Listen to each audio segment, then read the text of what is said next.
man ir tāds jautājums jums. Kas, tavuprāt, ir galvenais iemesls, kādēļ kristietība ir, tā teikt, nelielākajā slavā pasaulē? Kas, tavuprāt, ir galvenais iemesls, kādēļ pret kristietību tā, varbūt ne ar to labāko veidu apējas? Kā tev šķiet? Padomā par to, kas ir tas iemesls, kādēļ mūsu ticība varbūt bieži vien tiek zaimota. Jo es domāju, mēs to visi redzam tajā sabiedrībā, kurā mēs dzīvojam. Tas, kur mēs ejam, tas, kur iet varbūt rietumu kultūra, ja tā varētu atļauties teikt, tas nav par Dievu, tas nav par monoteisku, ja vienu Dievu, kuram mēs ticam, tas ir par pilnīgu brīvību. Un tāpēc tas jautājums patiesībā ir ļoti ar tādu loģisku atbildi. Galvenais iemesls, kādēļ sabiedrībai nepatīk kristietība, ir kristieši, un vēl jau vairāk tie ir tiesājoši kristieši. Tie ir kristieši, kuri bāž šavu degunu tur, kur nevajag, pasaka kaut ko, kā nevajag darīt. Tur iet, un pat Amerikā, man liekas, mēs zinām visu šo skaisto stereotipu par sievieti vidējā vecumā, kur noteikti baltā sieviete, un viņai vārds ir Kārena, vai ne?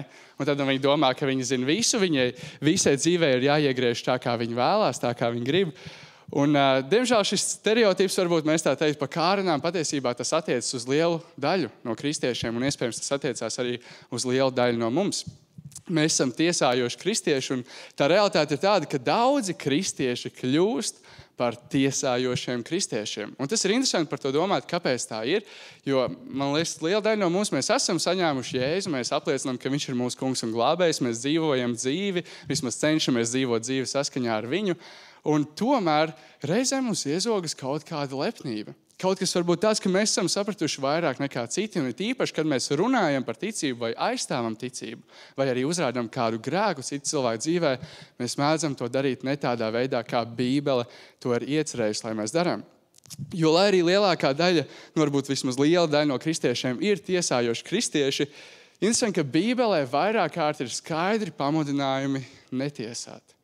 Netiesāt. Lai arī tas ir tas, ko mēs bieži vien darām, Bībelē ir pamudinājumi netiesāt. Piemēram, Pāvils vēstulē Romiešiem 2. nodaļā 1. pantā raksta: tādēļ cilvēku, tu, kas tiesā citu, tev pašam nav ar ko aizbildināties. Par ko tu tiesā citu, par to tu notiesā pats sevi.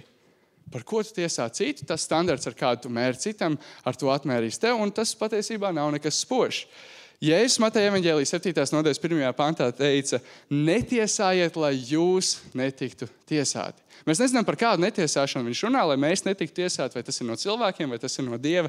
Varbūt, ja padziļinās tajā rakstvietā, tad var zināt, bet skaidrs, ka netiesājiet. Netiesājiet, lai jūs netiktu tiesāti. Lūkas evaņģēlijas 8. nodaļas 37. pantā, Jēzus turpina teikt: netiesājiet, un jūs netiesās, nesodiet, un jūs nesodīs. Tik daudz šie trīs, bet arī vēl citi pamudinājumi Bībelē: netiesāt citam citu, netiesāt brāli vai māsu, vai netiesāt arī jebkuru citu cilvēku. Un arī tā rakstvieta, kas mums šodien ir jāapskata Jākaba vēstulē, mēs jau ļoti ilgu laiku domājam par Jākaba vēstuli, vēl kādas 3-4 tēmas ir priekšā. Tā rakstvieta ir ļoti, ļoti īsta, tikai 2 panti. Un varbūt nebija tā, ka bija daudz ko izvilkt no tiem 2 pantiem, tāpēc arī šajā uzrunā varbūt būs mazliet vairāk arī kādas citas rakstvietas. Bet šajā, kas ir mums jāizlasa, 4. nodaļā, 11. un 12. pantā ir rakstīts tā: nerunājiet ļaunu cits par citu, brāļi. Kas ļoti paturpina to tematiku, par kuru mēs domājām pirms kādām 4 nedēļām, par mēles savaldīšanu. Un viņš turpina: kas runā ļaunu par brāli vai tiesā savu brāli, tas runā ļaunu pret bauslību un tiesā bauslību. Tātad, ja tu runā ļaunu pret savu brāli vai māsu vai kādu citu, tu tiesā bauslību. Bet, ja tu tiesā bauslību, tad tu neesi bauslības ievērotājs, bet tiesnesis. Un tā viņš turpina: ir tikai viens likumdevējs un tiesnesis, kas spēj glābt un pazudināt. Un mēs, es domāju, skaidri redzam, uz ko viņš virzās uz Dievu. Un viņš turpina: bet kas esi tu? Kas esi tu, ka gribi tiesāt savu tuvāko? Lūk, šis vārds tiesā šeit parādās 4 reizes, un, ja nemaldos, viņu izrunā krīno, un tur ir vairākas nozīmes, kuras mēs tur varam izšķirt, bet Gandrīz katra no tām norāda uz kaut kādu galīgu spriedumu, galīgu nodomu par cilvēku, tā, ka viņš ir grēsnieks, viņš ir ļauns, un tā, ka tu pat par cilvēku tu redzi to vienu lietu, bet tu to pataisi par visu viņa identitāti. Un tur mēs redzam nošķirt, garīgi vai tiesiski izlemt, tiesāt, nosodīt, un turpat ir tādi vārdi kā nolādēt, izdot rīkojumu un nosūdzēt. Ļoti, ļoti lieli vārdi. Un tas ir tas, par ko Jēkabs runā, un tas ir tas, par ko Bībele mūs visus mudina. Tā kā nevar tiesāt, tad netiesāsim, ja?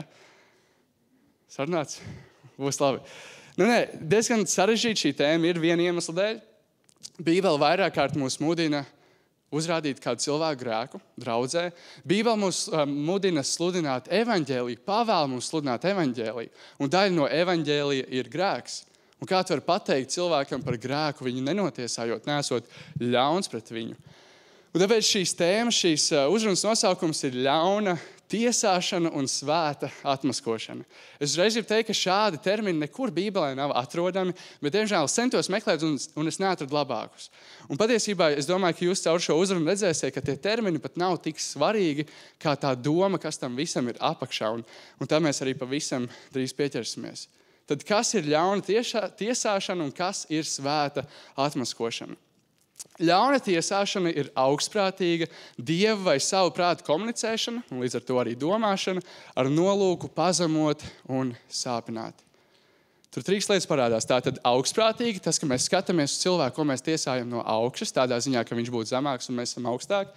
Tad dieva vai sava prāta komunicēšana. Mēs tiesājot bieži vien sakam, jā, mēs par dievu prātu runājam, līdz ar to dievu prātam ir jāiet plašumā, tad jau to var darīt. Un tomēr bieži vien tur ieiet ne tikai dievu prāts, bet arī kaut kādas tavas domas, tavi uzskati, un tur nav tieši dievu prāts. Un visbeidzot nolūks, ar nolūku pazemot un sāpināt.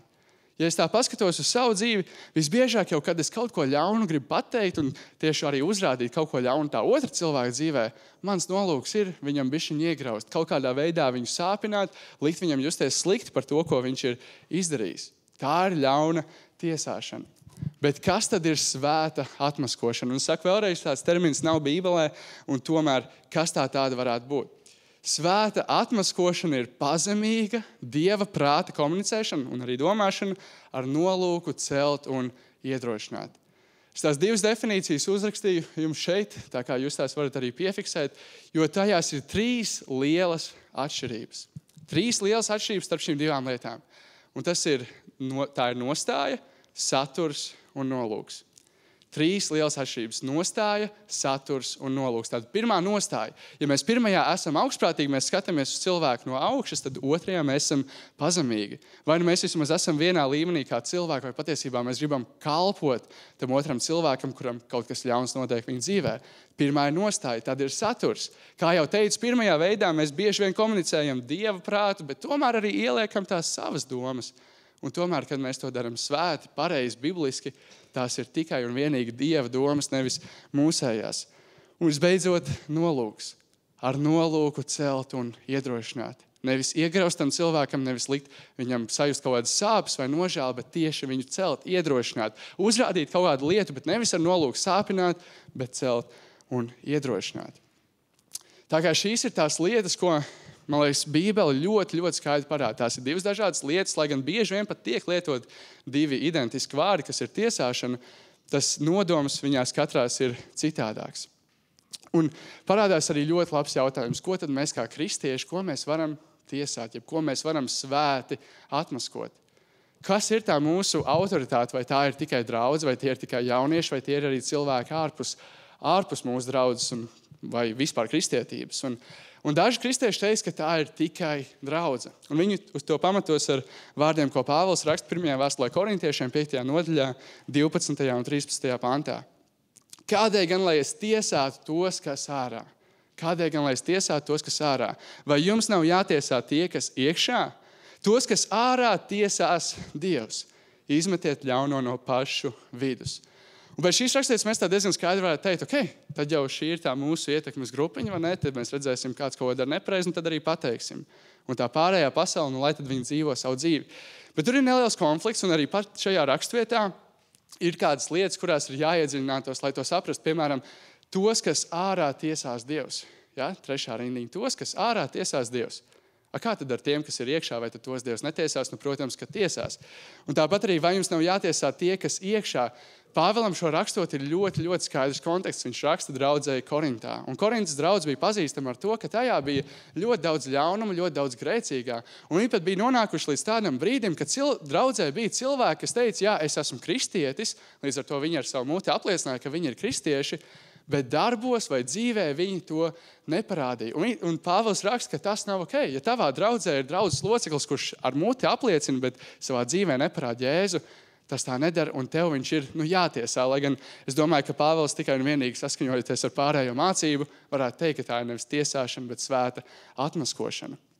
Ja pazemīga dievprāta komunicēšana ar nolūku celt un iedrošināt. Un tas, ko es no visa šī, ko es līdz šim esmu teicis, ir, ka vienalga, kad un kā tu dalies ar Dieva gribu, paturi prātā nostāju, paturi prātā saturu, ko tu saki, un paturi prātā nolūku. Nostāju, no kāda skatu punkta to saki, saturu, jeb ko tu saki, vai tas ir dievprāts, vai tavējais, vai kaut kāds mikslis, un nolūku, vai tu gribi sāpināt un iedzelt, vai tomēr celt un iedrošināt. Un tāpēc es gribu uz katru no šīm lietām paskatīties mazliet padziļināt. Tātad viena no lietām strādā pie nostājas. Strādā pie tā, kā tu skaties uz to otru cilvēku. Un tas veids, kā es gribu iedrošināt jums to darīt, ir salīdzinoties ar Kristu, salīdzinoties ar Jēzu. Un Jēzus patiesībā šo ļoti labi mācīja kādā reizē, kad kad viņam cilvēki uzdeva kādus jautājumus, un viņš stāstīja līdzību, un viņš teica, ka 2 cilvēki ienāca templī. Viens no tiem bija farizejs, un farizēji bija ļoti paštaisni, ļoti tādam likumam sekojoši cilvēki, kas bieži arī tiesāja citus, un otrs cilvēks bija muitnieks. Un muitnieki tajā laikā bija tā ļoti necienīti cilvēki, tīpaši ebreju vidū, jo tie bija Romas varas kalpi un viņi ievāca nodokļus. Un tie nodokļi, ko viņi ievāca, tie bija diezgan lieli. Un līdz ar to šie cilvēki netika cienīti, jo iespējams kāds ļaunums arī bija viņa dzīvē. Un šiem abiem cilvēkiem bija pilnīgi dažādas lūkšanas Dievam. Tas, kā farizejs lūdza, viņš pateicās par vairākām lietām, viņš pateicās, ka viņš nav noziedznieks, pateicās, ka viņš nav slepkava, un beigās viņš lūkšanā arī teica, Dievs, tev pateicos, ka es neesmu tāds kā šis te muitnieks. Es tev pateicos, ka es neesmu tāds kā muitnieks. Savukārt muitnieks savā lūkšanā saka, Dievs, esi man grēciniekam žēlīgs. Un tas, ko Jēzus saka, ka šis farizejs aizgāja mājās, vispār bija tā, ka tas, kā sauc, nevis farizējs, bet muitnieks aizgāja mājās taisnots, bet farizējs aizgāja mājās mazāk taisnots, ja vispār netaisnots. Kas nozīmē, ka farizējs salīdzinājās ar citiem cilvēkiem. Un tā ir tāda lieta, ko mums kā cilvēkiem ļoti patīk darīt. Mēs tur skatāmies, kas ir viņam, kas ir tam, un tad mēs tur saprotam, kur mēs esam tajā sociālajā slānī. Un problēma ar to ir, ka vienmēr būs kāds, kuram ir vairāk nekā mums, kāds, kuram ir labāk nekā mums, un vienmēr būs kāds, kuram ir sliktāk nekā mums un mazāk nekā mums. Un tāpēc tas, ko Jēzus caur šo līdzību grib pateikt, tev nav jāsalīdzinās šeit ar cilvēkiem, jeb horizontāli, tev ir jāsalīdzinās vertikāli ar Kristu. Jo ar Kristu, tā teikt, tu vienmēr būsi zaudētājos, bet tev vienmēr būs pazemība. Jo tu redzēsi, no kā viņš tevi ir atbrīvojis un šķīstījis. Tas ir no Lūkas 18:10 līdz 14, bet pēc tam Mateja evaņģēlija 7. nodaļas 3. līdz 5. pantā viņš saka, tu redzi gruzīt sava brāļa acī, bet kādēļ baļķi savā acī nepamani? Jā, mums patīk skatīties uz tiem gruzīšiem, kas tur mums apkārt ir, ne? Tur tāds gruzīts. Un tomēr mēs tādu milzīgu baļķi acīs staigājam. Un viņš saka, kāpēc jūs tā darat? Un kā tu vari sacīt savam brālim, ļauj man izņemt gruzīt no tavas acis, kad redzi, baļķis ir tavā paša acī. Tu liekuli izņem vispirms baļķi no savas acis, tad redzēsi, kā izņem gruzīti no sava brāļa acis. Un atkal tas ir viss par nostāju. Tas, kas mums jādara, ir vispirms jāpaskatās uz sevi, jo mūsu acīs bieži vien ir baļķis, kamēr otra cilvēka acīs ir gruzītas. Un tāpēc mums ir jābūt pazemīgiem, un kad mēs runājam ar cilvēkiem, mums ir jāiet pie viņiem ar nostāju bāc. Man ir arī mans baļķis, kurš man ir jāizvelk ārā. Bet, protams, arī es tev gribu palīdzēt. Un Galatiešiem 6.1 Pāvils raksta, brāļi, ja arī kāds cilvēks ir izdarījis pārkāpumu, tad jūs, kas esat garīgi, centieties viņu izlabot lēnprātības garā. Bet pielūko, ka arī tu pats nekrīt kārdināšanā. Atkal lēnprātības gars. Es negribu tiesāt šo cilvēku, es gribu viņam palīdzēt. Tātad strādā pie nostājas un dari to salīdzinoties ar Kristu. Tad otrais strādā pie satura. Strādā pie tā, ko tu runā. Un tas, kā tu to vari darīt, ir atcerēties tiesnesi, atcerēties bosu, atcerēties likuma devēju. Jo Jākaba vēstules 4. nodaļas 12. pantā viņš raksta, ir tikai viens likuma devējs un tiesnesis, kas spēj glābt un pazudināt. Tas, ko mēs lasījām. Bet kas esi tu, ka tu gribi tiesāt savu tuvāko? Ir tikai viens likuma devējs, ir tikai viens, kuram ir autoritāte, un tas ir Dievs. Tas neesi tu, lai arī bieži vien tā liekas, tas ir Dievs. Un 2. vēstulē Timotejam, 3. nodaļā 16. līdz 17. pantā Timotejs raksta, visi Dieva iedvestie raksti ir noderīgi mācībai, grēka atmaskošanai, labošanai, audzināšanai taisnīgumā, lai Dieva cilvēks kļūtu pilnīgs un būtu sagatavots ikvienam labam darbam. Tātad Dieva raksti ir noderīgi mācībai, grēka atmaskošanai, labošanai un audzināšanai taisnīgumā. Cik skaisti būtu, ja mēs iet pie cilvēkiem un teikt nevis to, kas ir mums uz sirds, bet to, kas ir rakstīts Dieva vārdā. Un bieži mēs varam teikt, jā, mēs gribam runāt kā kristieši to, ko mums gars saka, bet gars vienmēr būs saskaņā ar Dieva vārdu. Dieva gars vienmēr būs saskaņā ar Dieva vārdu. Un tāpēc domājiet par to, kas ir tas, ko jūs sakat, vai tās ir jūsu domas, jūsu kaut kādas prāta izvēles, vai tomēr tas ir Dieva prāts. Tātad strādā pie satura, jeb atceries tiesnes, atceries, kurš ir likuma devējs. Un pēdējais ir strādā pie nolūka. Strādā pie tā, ko tu gribi ar to cilvēku izdarīt. Vai tu gribi viņu sāpināt, vai tu gribi viņu celt un iedrošināt. Un tas, kā tu šo vari darīt, ir sekojot Kristus piemēram. Ir vēl kāds stāsts Bībelē, īstenībā Bībelē daudz stāstu, bet viens no tiem ir tāds, ka bija kāda laulības pārkāpēja, un farizeji vai kādi citi cilvēki, tagad īsti neatminos, bet viņi bija pamanījuši, ka šī sieviete ir pārkāpusi laulību. Un tad viņi veda viņu pie Jēzus, gribēja izaicināt Jēzu, un teica, šī sieviete ir pārkāpusi laulību, pēc Mūzes bauslības mums viņa ir jānomētā ar akmeņiem. Un Jēzus viņiem atbildēja, tas, kurš ir bez grēka, lai pirmais met akmeni. Un pēc kāda mirkļa visi šie cilvēki, viņi atstāja savus akmeņus, tie, kas gribēja notiesāt, viņi atstāja akmeņus un aizgāja prom. Un tas, ko Jēzus teica šai sievietei, ir šis sieviete, kur viņi ir. Neviens tevi nenotiesāja. Viņa teica, nē, kungs, neviens. Un Jēzus teica, arī es tevi nenotiesāju. Iedomājies, Jēzum bija visa vara un autoritāte viņu notiesāt. Viņi bija tīri un skaidri grēkojusi, iespējams pat vairākas reizes, bet Jēzus sacīja, arī es tevi nenotiesāju. Ej un no šī brīža vairs negrēko. Cik skaisti. Jēzus grib nevis viņu notiesāt, bet viņš grib viņu celt un iedrošināt. Viņš grib, lai viņas dzīve ir tālāk prom no vēlna un ir tuvāka Dievam. Mateja evaņģēlija 18. nodaļas 15. līdz 17. pantā Jēzus pat saka par kādu veidu, kā mēs varam precīzi tiesāt vai atmaskot šajā grēkā cilvēks, kas ir draudzē. Un viņš saka tā, ja tavs brālis pret tevi grēko, tad ej un uzrādi viņa vainu, kad esat divatā. Vispirms ej un uzrādi viņa vainu, kad esat divatā. Ja viņš tev klaus, tu savu brāli esi atgūs. Ja viņš tev neklaus, tad ņem līdz vēl vienu vai divus, lai no 2 vai 3 liecinieku mutes katrs vārds tiek apstiprināts. Tad paņem līdz 1 vai 2. Ja viņš tos neklaus, tad saki to draudzei. Un ja viņš neklaus draudzi, tad uzskati viņu par pagānu vai muitnieku. Kāpēc šāda sistēma?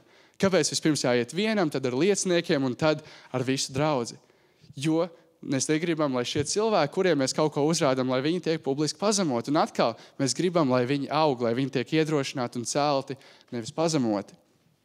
Un Jāņa evaņģēlija 3. nodaļas 17. pantā ir tas, kā mēs visvairāk varam sekot Kristus piemēram. Jāņa evaņģēlija 3.17 ir pēc Bībeles populārākās raksturvietas, kas ir Jāņa 3.16, un to kāda arī no mums zinat. Bet pēc tam arī ļoti skaists pants, kurš vēsta tā. Jo Dievs sūtīja savu dēlu pasaulē nevis lai tas pasauli tiesātu, bet lai pasaule caur viņu tiktu glābta. Un cik skaisti atkal būtu, ja mēs nevis gribētu tiesāt cilvēkus, bet gribētu, lai viņi pieaugtu Kristū. Un mēs to varam darīt sekojot Jēzus piemēram. Tās ir šīs 3 lietas, pie kurām mums būtu labi strādāt, ja mēs gribam mazināt tiesāšanu savā dzīvē un gribam vairot to, ka mēs atmaskojam cilvēkus, atmaskojam arī viņu grēkā. Lūk, un es gribu, lai mēs vienmēr padomājam, kad mēs runājam, lai arī kādu vārdu iznāk no mūsu mutes par mūsu nostāju, par mūsu saturu un par mūsu nolūku. Kur mēs esam ar šiem cilvēkiem? Kas ir tas, kas iznāk no mūsu mutes un kāds ir tas nolūks, ar kuru mēs to visu, kas mums ir, sakam. Un tiešām tas būtu ļoti bēdīgi paskatīties uz mūsu dzīvi un redzēt, ka ir kādi cilvēki, kuri nav kļuvuši par kristiešiem tikai tādēļ, ka mēs esam bijuši ļauni, mēs esam viņus tiesājuši. Un tāpēc atcerieties šo Jēzu, to, ka Jēzus nāca pasaulē nevis, lai tiesātu, lai glābtu. Un tas arī ir mūsu mērķis, tā arī mūsu misija. Nevis graut cilvēkus, nevis bojāt viņu dzīves, bet tieši uzrādīt Jēzu. Uzrādīt arī grēku, jo tā ir daļa no tā ir daļa no evaņģēlija. Bet caur to celt viņus un iedrošināt viņus.